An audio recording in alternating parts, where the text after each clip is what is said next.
Hello, everyone. Welcome. Hi, I'm Lily. Hi, I'm Oliver. Welcome to Science and Easy English with Oliver and Lily. Today we're asking one simple question.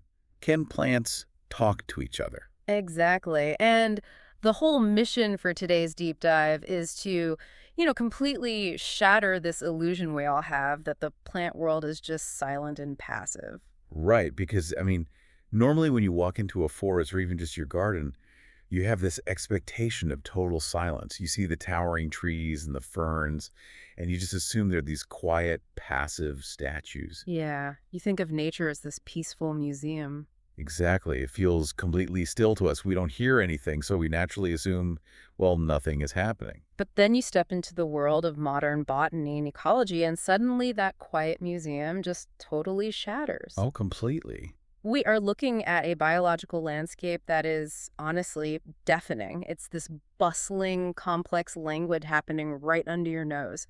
And we've got a massive stack of recent research papers and university chronicles to decode it all today. Yeah, but to set the stage for you, we have to establish a basic biological ground rule here. Plants do not have nervous systems. Right. No brains, no vocal cords. None of that. But despite lacking all the equipment we usually associate with communication, they possess these highly sophisticated, multi-layered networks. They use chemical, electrical, fungal, and even acoustic signals to survive and warn each other. Which brings up a massive logical problem right off the bat. If a caterpillar takes a bite out of a leaf at the very top of a tree, how do the roots all the way down in the dirt know about it? Right. If there are no nerves to send a pain signal, how does a plant internally signal stress? So that exact mystery had scientists scratching their heads for over a century. Like, how do you have an alarm system without a nervous system? And the answer finally came from researchers at Cornell. And it comes down to, surprisingly enough, elegant mechanical plumbing. Plumbing, like pipes in a house? Very similar, actually. Mhm. Plants have this internal network of water pipes called the xylem. And the water inside this xylem is under immense tension. Oh, like a negative pressure kind of thing. Yes, exactly. Think of it like drinking a super thick milkshake through a really long straw. Yeah. You're creating a vacuum. The water column in the plant is stretched tight, almost like a stretched rubber band. Okay, I'm picturing a stretched rubber band made of water, so when that caterpillar bites into the leaf. It physically breaks that tension. It's like snipping the rubber band. That bite changes the pressure instantly, which causes this sudden mass flow of water. Oh, wow. Yeah, and that flow acts as a transport system. It carries chemical signals throughout the entire plant's plumbing to trigger its defenses. That is wild. So the physical injury literally launches a wave through the plant's fluid, but what is the chemical riding that wave? For that, we turn to some amazing research from Dr. Christine Faulkner's group. They actually mapped exactly what is happening on a cellular level. They discovered this glutamate way that travels outside the plant's cells, moving rapidly right along the cell walls. Wait, hold on a second. Glutamate. Isn't that a major neurotransmitter in the human brain? It is, which is what makes this so mind-bending. Plants don't have brains, yet they're using the exact same chemical language to transmit stress signals. Okay, let me make sure I'm getting this. Is it kind of like a castle under siege? Yeah, let's run with that. So the castle wall gets breached. That's the caterpillar bite. And the glutamate is the messenger running down the castle corridors. And as he passes every door, he kicks it open to wake up the soldiers. That is a brilliant way to visualize it. And in this biological castle, those doors being kicked open are actually a calcium response. Ah, okay. Yeah, when the glutamate hits, it causes a sudden influx of calcium into the surrounding cells.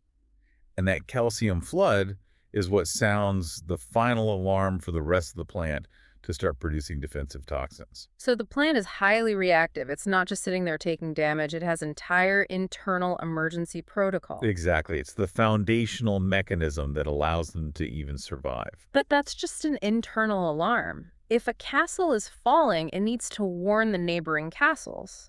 How does a plant broadcast that danger to the outside world? Well, they do it through the air. And this brings us to the airborne network. Chemical shouts and whispers, We're talking about volatile organic compounds, or VOCs. Volatile organic compounds. I mean, that sounds incredibly toxic, but we actually experience these all the time, right? You absolutely do. If you've ever smelled the sharp scent of a pine forest on a hot day, or, that classic smell of freshly cut grass, those are VOCs. We just register them as nice smells, but to a plant, they're these dense packets of data. So the smell of fresh cut grass is actually a neighborhood distress signal. It's literally a chemical scream. Essentially, yes. There's an ecologist, Dr. Richard Carbin. Mm. People in the field often call him the plant whisperer, and he proved just how powerful this is.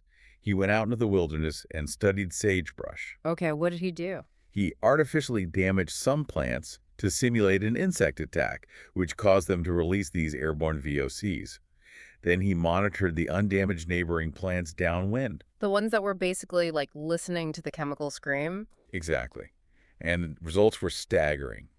The plants downwind that absorbed those airborne warnings suffered up to 40% less insect damage over the season. Wait, really? 40%? That's a huge difference. Yeah. Compared to plants that didn't get the warning, they received the chemical data and preemptively raised their defensive shields, flooding their own leaves with bitter toxins before a bug ever even touched them. That completely changes how you view a breezy day in a meadow. But the vocabulary they use is even more nuanced than just yelling danger. All right, way more nuance. Because I was reading about that recent Cornell study looking at goldenrod plants under attack by beetles, and they found something called open channel communication. Yes.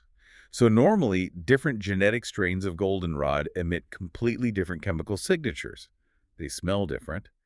But when the beetles attack, these plants actually alter their emissions to converge on the exact same chemical language, So they standardize their warning signals to freely warn all the neighbors. regardless of how closely related they are exactly. Now, I have to push back here.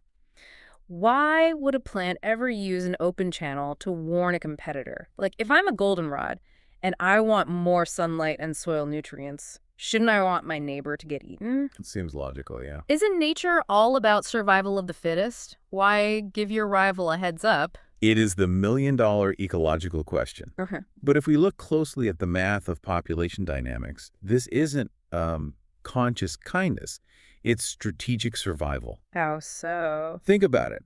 If a plant lets its immediate neighbors die, the beetles are going to gorge themselves, multiply exponentially, and create a massive localized swarm. Eventually, that swarm will overwhelm the original plant anyway. Oh, I see. So by sounding a universal alarm, the plant ensures the whole neighborhood tastes terrible. The pest pressure gets distributed equally across the whole field. Precisely. Hmm. It creates a shared defense grid, preventing a massive swarm. But what's truly fascinating is what happens during peacetime. Yeah, when there are no herbivores around, researchers found that goldenrods switch to private channels. They use highly encrypted chemical codes that only their closest relatives can understand. Wait, so plants have premium encrypted Wi-Fi for their family members? That is wild. They do. But airborne signals do have a major flaw. What if the wind is blowing the wrong way? Right. If a bug attacks you and the wind is blowing away from your neighbors, your chemical scream just drifts off into empty space. Exactly. It's a massive vulnerability. To guarantee the message gets delivered, you'd need a physical, hardwired internet. And that physical internet exists right beneath your feet.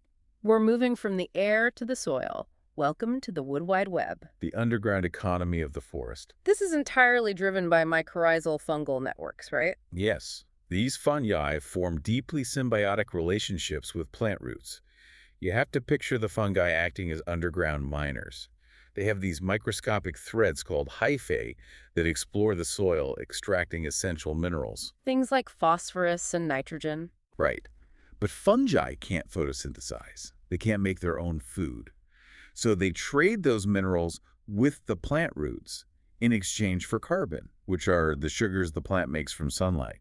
And these networks are incomprehensibly dense. I mean, we are talking about anywhere from 10 to 100 meters of fungal threads in a single gram of soil. In a single pinch of dirt. It's hard to even picture. That's insane. And this fungal web isn't just a farmer's market for food exchange, it's a high-speed information highway. I was looking at a study on bean plants. They let aphids attack a donor bean plant, Yeah. and within 24 hours, the neighboring bean plants started producing their own defensive chemicals. And here's the crucial detail of that experiment.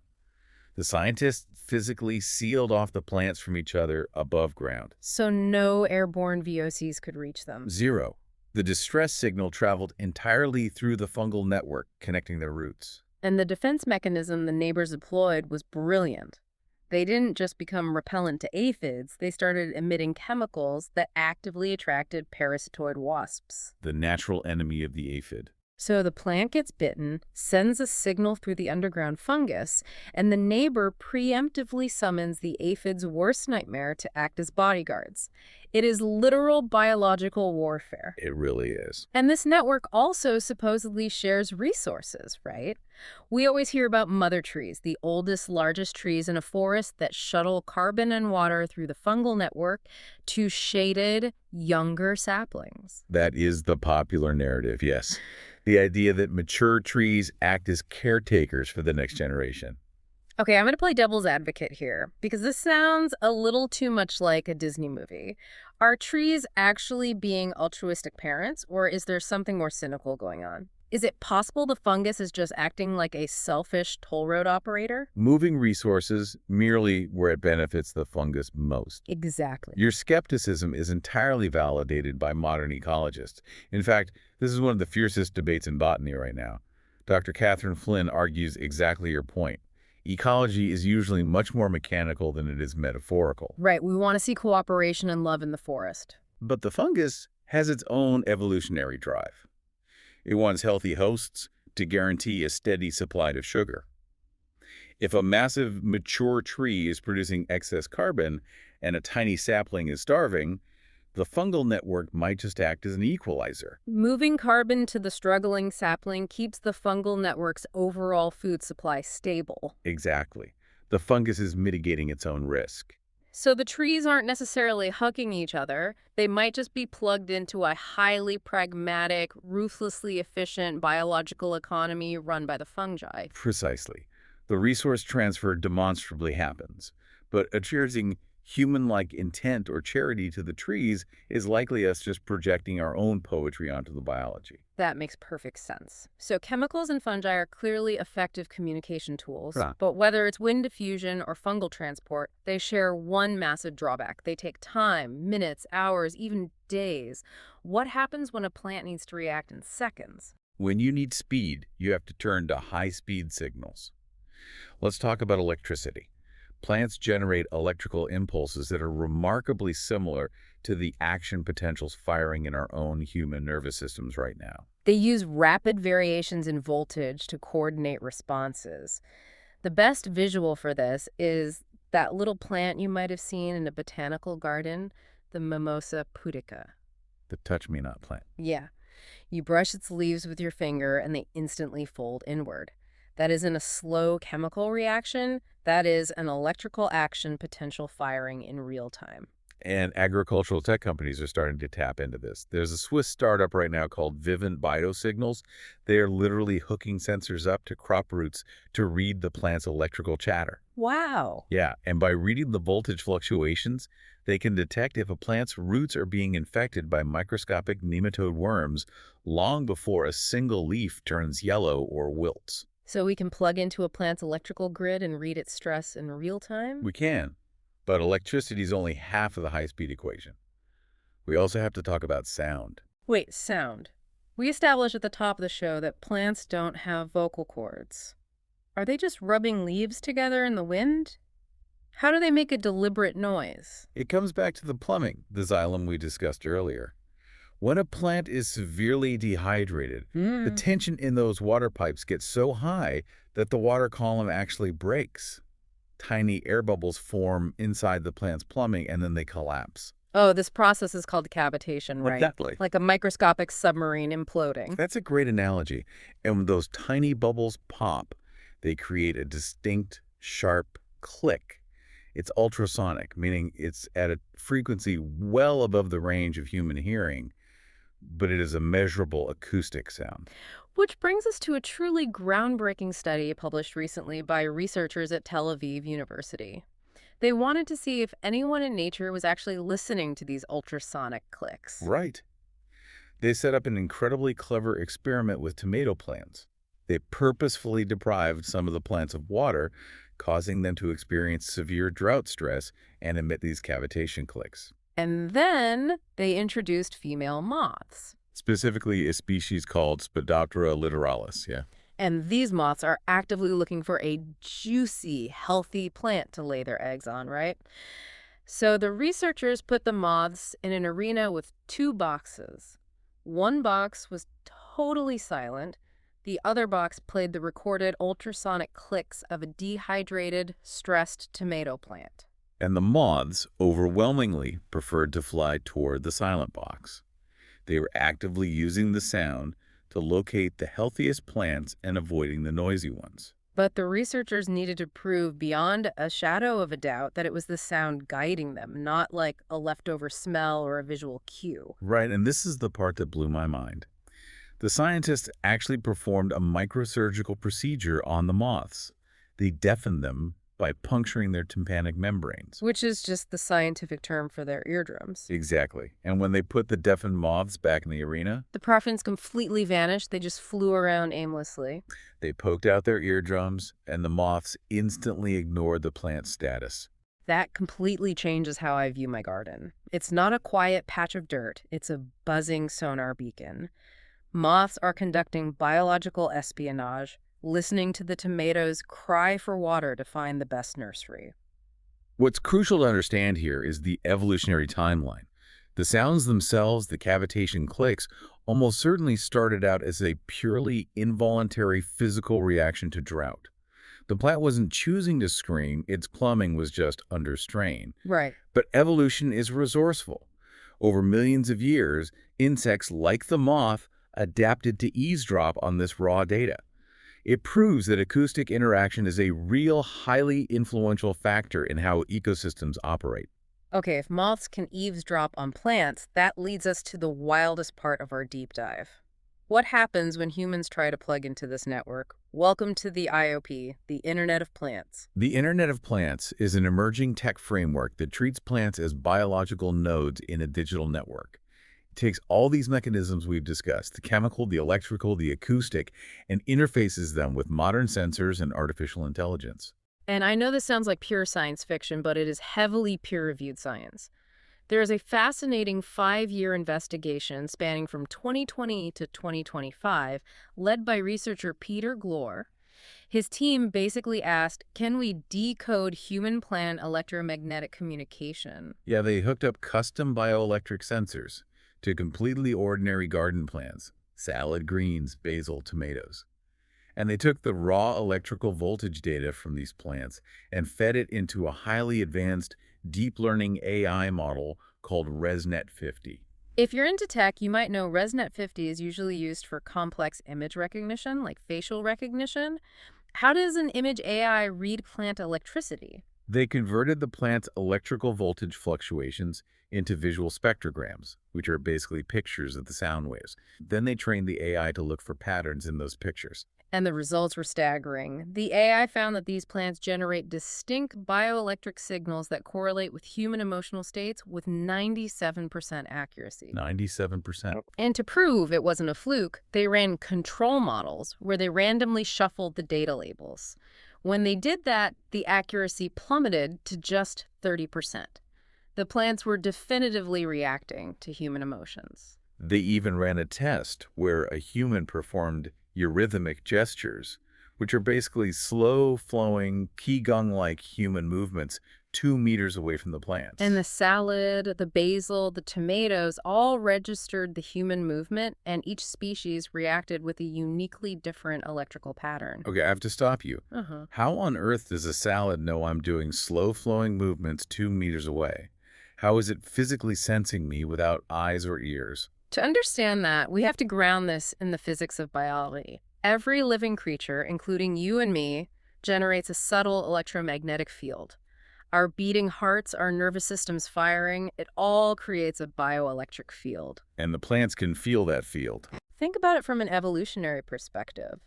Plants are rooted to the ground. They can't run away from danger. So they evolved as highly sensitive proximity detectors.